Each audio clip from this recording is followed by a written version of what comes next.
6:30. Okay. Okay, it's 6:30. I'd like to call this meeting to order. This is a public hearing this evening for a K-Nova rezoning request. The property we're looking at rezoning is over there outlined in yellow.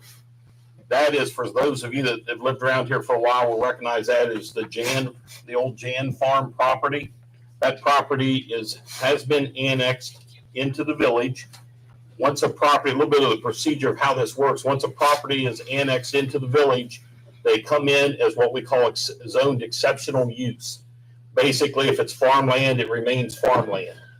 Then the developer, property owner, whichever, can come to the village and request to get it rezoned for whatever type of development they wish to put in, whether it be industry, residential, so on and so forth like that. Tonight, what we're required to do is, some of you have probably received letters, some of you probably didn't. A requirement is that if you are contiguous to the property or you live, I believe it's within 250 feet of the property, you probably received a letter telling you this rezoning request was coming up. The rezoning council, how the procedure will work is we are required to have a public hearing tonight. That's what this is for. People will be allowed to come up, speak, state your name, your address, and you'll have 5 minutes to address council. Council will not be answering any questions or having any discussion or dialogue with anybody tonight. This is strictly a public hearing so the village council can hear what your thoughts are on this rezoning request. Once this meeting is over, we are having a special meeting tonight, and we will do a first reading on the resolution to rezone that property. There won't be any voting on it tonight unless all of council decided they wanted to waive all the readings. I don't see that happening, but there will be a first reading. Our next council meeting is scheduled for next Monday night, and it starts at 7 o'clock. At that time, we'll be doing a second reading on that property. At that point in time, council can waive the third reading if they want to, or go ahead and stretch it out to the third reading. So, and also at the next council meeting, the developer will be coming in here doing a little bit of a show and tell as to what they're looking at doing and what they're requesting to do with the property. I can say now they're wanting to rezone the property to what's called PID, which is a planned industrial district. If it's zone PID, what happens on a planned district, the council, the developer on any planned district comes to the council and they basically try to work through an agreement as to what will be there. With a typical PID, it could be industry, it could be small manufacturing, it could be data centers, it could be a whole list of things that could possibly go there. So that was the negotiation that's kind of taken place. Councils decided they do not want warehouses on that side of the road. They do not want industry. They have said that they would possibly accept data structures. So at the moment, the way the PID is written and what council will vote on when it comes up for rezoning is whether or not, if they rezone it, then a data center could go in there. If they do not rezone it, then it's stuck where it's at for right now. So that's kind of the process. Like I said, they will not be voting on it this evening. It's just strictly a public hearing. We're required to have one, and we want to hear your thoughts and see exactly how you feel about this. As I said, we'll call you up. Everyone who signed up will have 5 minutes to come up, speak to council, but council will not be speaking, answering any questions, or doing any back and forth tonight. This is strictly for the public hearing only. So with that being said, we'll get started. First of all, we need to do a roll call. Ross? Yes. Andrea? Yes. Eric? Yes. Nancy? Yes. Laura? Yes. Jay? Yes. Okay. The first one we have up to speak is Josh Barkin. Josh, if you'd like to come up to the podium, please. Mayor, can they state their address by chance so we know where Yeah. they're from? Good evening. It's good to see everybody. My name is Josh Barker. I'm the Vice President of Land for MI Homes of Central Ohio. I'm here tonight on behalf of MI and our community, the homes at Foxfire, that I'm sure most of you are familiar with. I'll be short. Certainly our interest is in maintaining a great residential environment for the homes at Foxfire. So we want to have on the record that, we have been talking to K-Nova. We made a proposal for earth and mounding, buffering, and landscaping along the southern border that we thought was appropriate and reasonable given the scale of the project, things that we've seen comparable in the area, and what we've traditionally done on other projects in the region. KNOVA had some reasonable concern with their ability to finalize those agreements before a plan is developed and their site is preliminarily engineered, as this is just the rezoning. We certainly understand those concerns. So we would ask that a condition to final development plan approval should be that those agreements are finalized. And that obviously prior to any rezoning approval, we should provide that we should be providing revised zoning text incorporating this condition with language satisfactory to MI homes. Thank you. Thank you. Thanks, Josh. Okay, up next, we have Mr. Morris. Yeah, well, I'm not too sure it's necessary to me, Paul. He's asking questions and you give a schedule there where zoning is to happen yet. And there'll be, all these issues will be addressed just ahead of that. Yes, we, yes. If something comes up, I'm not raising my hand or something. Okay, and Mr. Morris lives on Moore Road. Yes. Okay, up next, we have Susan from Bethpage Boulevard. Good evening. Obviously, we live on Bethpage Boulevard. What you are proposing is going to be right in our backyards. We have a few questions regarding the rezoning of these 266.971 plus or minus acres, which is directly north of homes at Foxfire, south of Durrett Road, and across from Scioto Crossings. First and foremost, did you do your due diligence to determine what would be in the best interest of your citizens? If you did, you will know the answers to these following questions. Do you know the effect data centers will have on the health of those living near them? Do you know the impact data centers have on the environment?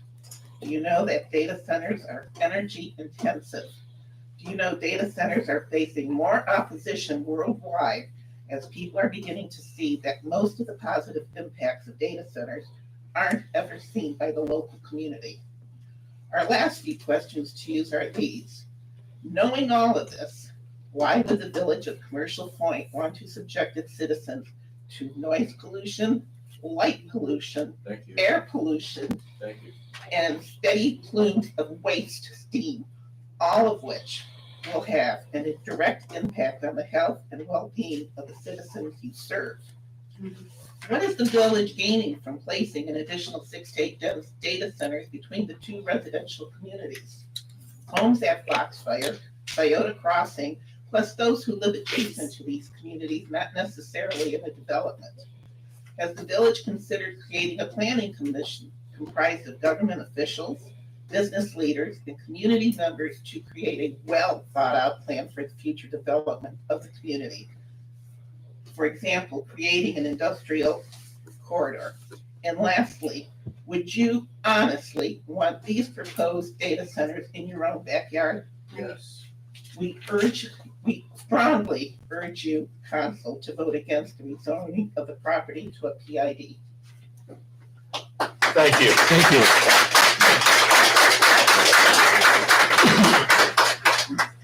Okay, up next to speak is Dan Schrader from Moore Road. Good evening. I'm the new resident of this area. That property butts up to my backyard as well, on the upper left corner. So my only real question has to do with the letter you're speaking of, the registered letter that should have been sent out, we did not receive. I don't know what the meaning behind that is, but I would be curious to see if any future correspondence. What was the address? I'm sorry. 10504 Moore. 10504. Any future correspondence, I would assume I would want to be involved or at least hear about that. And then the voting process, is that simply the council members vote? Or is public opinion, I'm assuming, is taken into account, but is there any voting beyond that? I will answer the question. That's council votes. It's strictly a council vote. Okay. Beyond that, the only other thing I would want to see is, because that butts up to our property, we would want to have input on some sort of landscaping barrier, depending on what's there. I think all the others have spoken to that as well. So that's all I have. Okay, Thank you. thank you. Can he show us where on that property is this? Where's my mom and dad? My property is here. Mr. Morris is right next to us, right here. Okay. Butts up Thank to you. that Thank- corner. Thank you. Yes. Okay, up next to speak is Robert Brooks of Chambers Bay. Thank you. We are actually new to the area. We are in the process of building a home right now. It's probably about 50% complete on Chambers Bay and Foxfire. And I want to echo, I guess, a couple things that the lady back here said. One, I know a lot of communities have planning commissions. And it's, again, a combination of where the citizens can convey their concerns and issues. And I'm not familiar with whether or not you all do, and whether this is a well thought out plan and you kind of know where everything's going, or if these are decisions that are made one off. Okay, this proposal comes in, we put this here, this proposal comes in, we put that. If not, I would strongly encourage you to consider a planning commission for plan development. Second thing I would say, and the reason I say that too, is there's farmland right behind where we're building right now. And I would hate to see something like that be a monstrosity behind my house. Second thing I would say is, I'm very familiar with data centers around the area. And I know, I drive by the one that's in Hilliard, right off 270. And there's a massive electrical substation there, which I know these places need. So that's one thing. And I guess the second thing is, what will be the source of their electricity? Where will it come from? I doubt they're going to put underground lines in. So I suspect if you're going to get the electricity there, there's going to have to be overhead transmission lines. I don't know that for sure, but that doesn't sound too appealing.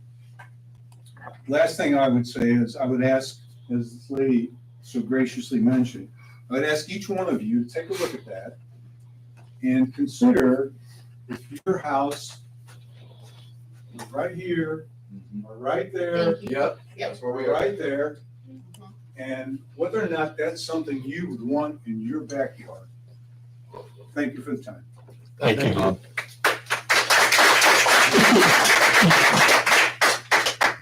And up next to speak is Matthew from 10694 Boar Road. Before I get up there, I recently inherited a farm from my uncle, and it's right here, so it's on the south side. So I don't think you're really considering the traffic coming into a data center, where these people are coming from. Right. Anywhere on Rickenbacker, you can see the trash and the crime around these warehouses. Yep. And that's what we're bringing in here. And then you're just destroying all the homes around that little thing, around that whole complex. So I don't know if you've really taken that into consideration. All the crime, all the violence, and all the traffic, and where these people are gonna come in from all walks of life to fill these data centers. That's all. Thank you. Okay, thank you. Yeah. Okay, that's everyone that has signed up to speak at this evening's public hearing. Do I have a motion to adjourn the public hearing? Motion. I have a motion. Have a motion by Eric. Do I have a second? Second. Second by Nancy. All in favor, say aye. Aye. Opposed? Motion passed. This meeting is adjourned. Our next meeting will start basically in 1 minute. Yeah. And we're going to move right into it's a special council meeting